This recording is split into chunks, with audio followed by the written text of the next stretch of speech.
Okay, I want you to imagine something. A fight, not for days or weeks, but for 6 long years. A daily battle against hunger, against the biting cold, and maybe worst of all, against crushing despair. Now this isn't some movie script. This is the true story of one family's unbelievable will to live. And trust me, it's a story you won't be able to turn away from. So let's really try and put ourselves in their shoes for just a minute. 6 years, stranded on a desolate, frozen island. No help, no path home, absolutely no hope in sight. I mean, it's a scenario that's almost impossible to even wrap your head around, right? So, the big question is, how on earth did they end up there? Well, it all started with a journey that was supposed to be the trip of a lifetime. First up, let's meet the family at the very heart of this incredible story. We've got Raghav, the calm and steady father. Then there's his wife Anya, a really strong mother who's completely devoted to her kids. And their children, 12-year-old Aryan and 8-year-old Saya, who, just thought they were going on a super exciting vacation. The year was 2011. Raghav was working on a supply research ship way up in the North Ocean, and he decided, hey, why not bring the family along? There was a chance to escape the city, to breathe that fresh sea air. You could just picture it, right? On the deck of the ship, the vast ocean all around them, everything felt absolutely perfect. But the ocean, well, it doesn't always show its true face. As evening started to fall, the sky just changed. The wind picked up, icy and fierce, and that calm sea, it transformed into this churning monster of waves as tall as mountains. A storm had caught them, and it was a bad one. And then suddenly, a massive jolt. The entire ship shuddered violently, and just like that, chaos erupted everywhere. In the middle of all the panic and the screams, fate tore this family from the sea and threw them into darkness. They were stranded, washed ashore on an icy, desolate island with nothing but the debris of their former life and a terrifying, silent whiteness stretching as far as the eye could see. Their journey was over, but a whole new battle, a 6-year war for survival, was just getting started. You can just feel the immediate threat here, can't you? The moment Raghav regained consciousness, the fight was already on. His son Aryan's lips were turning blue from the cold. Little Sia just couldn't stop shivering, and Ananya's terrified words, they captured their absolute worst fear. Raghav knew. He just knew that stopping meant death. With freezing, totally numb fingers, he started dragging whatever he could find. Wood, tin, plastic, anything to build a crude shelter. That first night was pure agony. But as they huddled together in the dark, Raghav made a silent promise that would become his mantra for the next 6 years. And this is so crucial to understand. They were fighting a war on 2 fronts. They weren't just battling the physical enemies, the brutal, biting cold and the constant, gnawing hunger. No, they were also fighting a war inside their own minds, against the silence, the isolation, and the despair that was threatening to just completely consume them. After 3 days, Sia fell ill with a fever. Her body was burning up, but her hands and feet were as cold as ice. Raghav knew if he didn't get a fire going, they wouldn't make it. He gathered frozen wood and oil-soaked rags, his fingers splitting open, blood freezing the instant it hit the snow.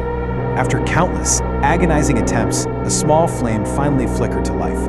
And it was so much more than just heat, it was hope. But hope?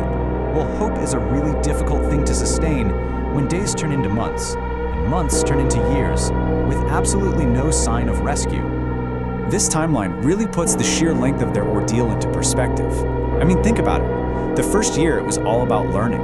Raghav learned how to catch fish from under the ice. He sent smoke signals every single day. But by year 3, the crushing reality set in. No one was looking for them, and the hope that had fueled them for so long, it just started to die. You can really see how the mental battle was taking its toll, especially on Ananya. She would just stare at the ice for hours, lost in this terrifying silence. Her words to Raghav one night, they revealed the depth of her despair. For the first time, he felt the presence of death not as a threat, but as a potential surrender. This ordeal just stole their children's youth. Aryan, who was once just a boy on vacation, was now learning how to hunt alongside his father. That childhood sparkle in his eyes was replaced by this grim determination. And Saya, the little girl, she grew quiet. Her laughter, which was once a constant sound, became a distant memory. But just when it seemed like they had reached their absolute limit, when all hope was gone, something shifted. The fight wasn't over yet. So get this, in the 4th year, a blizzard of unbelievable force hits the island. It rips a hole in their shelter, and in all the chaos, Arion is swept outside. Rogov heard his son's faint cries and just plunged into the storm, digging frantically into the snow with his bare hands until they bled. He pulled Arion out, alive, and that night, holding his son, he understood. They couldn't survive on strength alone anymore. They needed a miracle.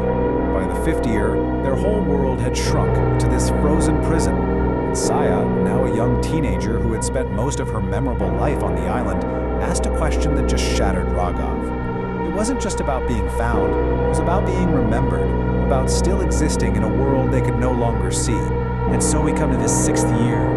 One cold, clear morning, Rogov went through his daily ritual, climbing to the highest point to send a smoke signal. His body ached, his hands were stiff, but he did it, every single day. He stared out at the sea, and his eyes suddenly froze. There was something on the horizon. He thought it was another illusion, right? Another trick of the mind after years and years of false hope. But he rubbed his eyes and looked again. The tiny shape was moving. It was getting clearer. It was a ship. In that moment, after more than 2,000 days of silence, he screamed. The family ran out, crying, holding each other, terrified the dream would break. But it wasn't a dream. They had been seen. Rescue had finally come, but their return to the world was the beginning of a different kind of journey. A journey to reclaim their lives. 6 long years. Stepping onto that rescue ship, they could barely walk. Their bodies were frail, their faces gaunt, but their eyes held the story of a 6-year war. The sounds, the people, the speed of the world was just overwhelming. It's a powerful reminder that the real chill wasn't in their bodies anymore, it was frozen in their memories. And Rogov's words here, they really get to the heart of their story. Their victory wasn't just about surviving the cold or the hunger, it was about surviving the temptation to surrender. Their ultimate victory wasn't against the island, it was a victory over despair. It really leaves you wondering, doesn't it? What is the absolute limit of human resilience?